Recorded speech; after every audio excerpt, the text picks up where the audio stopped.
everybody, welcome to the Jayda InStitches show. A little while ago, Mr. InStitches bought me a yarn winder for my birthday, and we told you we were going to give you a special video in which we unbox it and put it together. So that's what we're going to do today.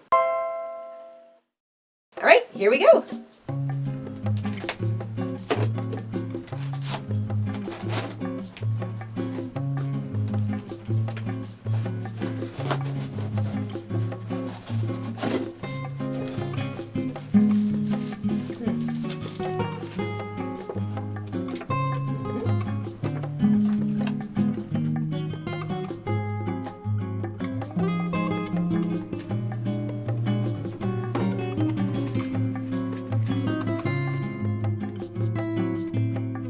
Smells like wood.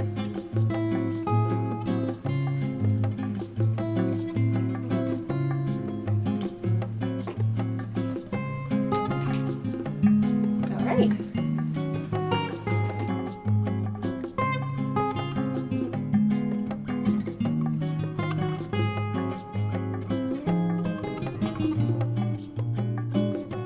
This is the Knitter's Pride Mega Wool Winder. I love that. Mega Wool Winder. This is a little operating manual. It's very small. There's sort of a diagram of how the whole thing is put together with all the little pieces. And there's some sort of basic instructions, a couple of things you want to keep in mind. And then there's a neat picture on the back showing it being used with an umbrella swift. Now I don't have a swift, but I don't typically buy my yarn in hanks. In fact, I have only one.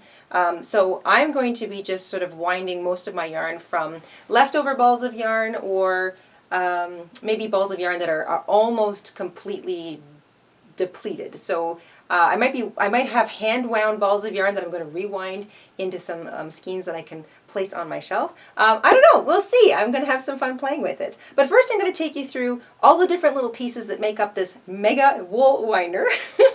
So first I think I'm going to get into this little thing.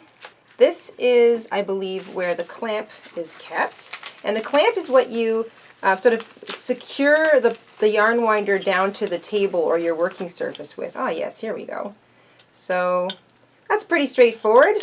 Looks like this part sits on the top of the table, and this part obviously grabs underneath the table, and then you can just tighten it using this little doohickey here. And yes, that's a technical term. All right, so this is the clamp that we attach it to the table, or basically it keeps it from rattling around on the working surface. This is called the mounting bracket, and this little doohickey here is the wing nut. All right, the first instruction is that we're supposed to clamp the wool winder to the table using the clamp that they give you. This is this little sort of groove that's in the middle of the wool winder is a perfect fit for the top of the clamp. Now I'm not going to connect this to the table today because I don't feel I need to. I'm not going to be doing any heavy-duty winding, but just so you know that that's where the clamp sort of slips in so that there's no raised piece that's going to catch on your yarn. I really love that detail. This is the yarn guide. So the yarn is threaded right through the middle of this thing. So this is the yarn guide. This is the small band. This thing is what kind of keeps this winding wheel in contact with the fixed follower. So that's called the fixed follower. This is the winding wheel, and this is the little band that runs around it. This is the yarn slot, and I should say this is the yarn slot, and this is the winding spool. So something tells me that we kind of secure the yarn to the winding spool by anchoring it up here, and then we start to spin it. I'm going to show you what that looks like in a second. This is a balancing weight, so this is what kind of keeps the weight of the spinner moving in a nice even pattern when it moves around and around and around. This is the large band, and there's a special note here in the instructions saying that when this winder isn't in use, you should unhook the big band because this thing will stretch out after a while and you'd have to replace it. So if you unhook it from the driving wheels, this is the driver wheel, this is the handle here.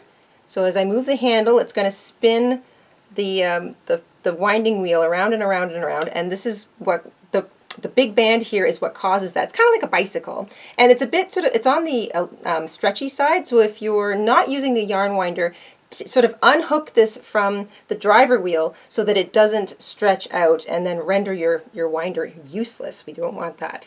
So those are all sort of the main parts that belong on this wool winder. I love that, wool winder. And I think we should grab a ball of yarn and see how it works. So we first were supposed to clamp the wool winder to a flat surface, preferably a desk or a tabletop. I'm not going to clamp it today. Then we make sure that the large band is placed around the driver wheel and the pulley, the driver pulley, or the driven pulley. So that part has been done, so the whole thing will spin. Now we want to thread the yarn through the guide and tuck it into the slot on top of the the winding spool. So this, all right, this is kind of like, this is just like my sewing machine. You kind of like, there we go.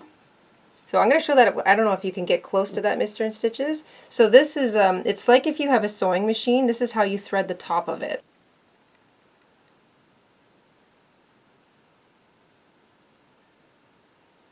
So then we take the end of the yarn and we tuck it into the yarn slot, which is this little slice through the wood right here, up on top of the winding spool.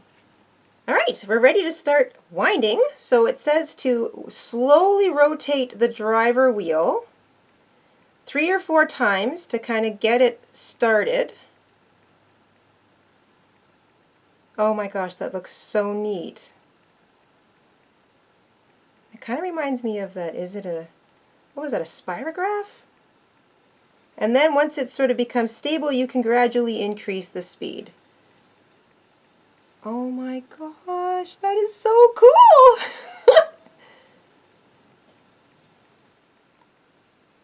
Oh my gosh, I can totally see how this is therapeutic.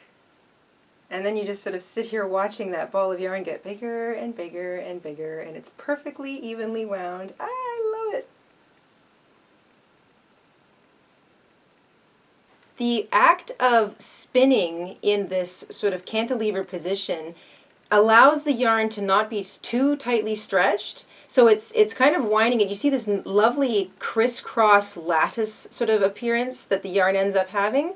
This allows it to not be too stretched out so that your yarn isn't going to be stored in a tight or tense way. And that means that if, like, for example, if you tend to, if you're hand winding a ball and you start off really, really tight, or you get tighter, you can stretch out some of the fibers of your yarn. So part of the fun of having a ball winder is it takes away the necessity of having to do it by hand, but it also evenly winds it into that ball. And allows it to have enough movement that it's not going to be too tight or too loose. Oh, that just looks so even and lovely. It's so smooth and it's so quiet.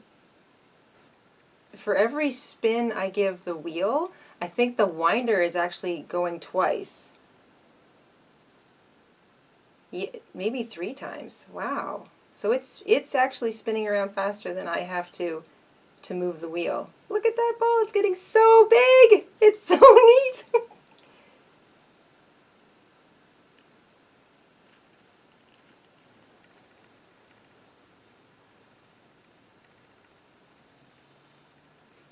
Got a little clog.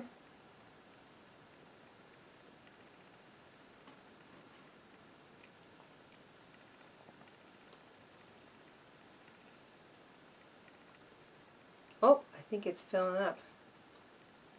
Oh, I see what happened. That actually, I'm going to take some out.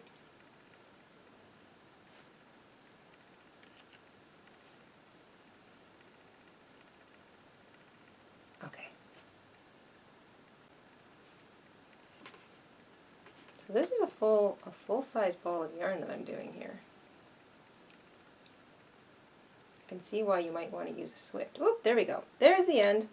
Okay, so if we're taking it off, it says here, when finished winding, remove ball of yarn gently by pushing it to the top of the winding spool. The ball can be either used as a center pull or an outside pull. So I'm going to take out that center piece. So that's that little bit of yarn that was in the middle there. That's what kind of held it in place to begin with. So that would be your center pull if you wanted to pull it from the middle. And then you just gently slide it. Oh my gosh, it comes off like butter. Okay, I'm going to get Mr. InStitches to close up on this ball of yarn here. This is so pretty. So there's this perfect center. It's so big I can actually like see through it. And you can either pull it from the outside, or you can pull it from the inside. There's your inside piece of thread. So if you like your balls of yarn to unfurl from the center, I tend to like that. You can do that and it'll neatly unwind because it was neatly wound up that way to start. Oh, that feels so neat. Now you could put your own little label around that if you wanted to for safekeeping, or you could just sort of stack them like a little cake on your shelf. I just love this.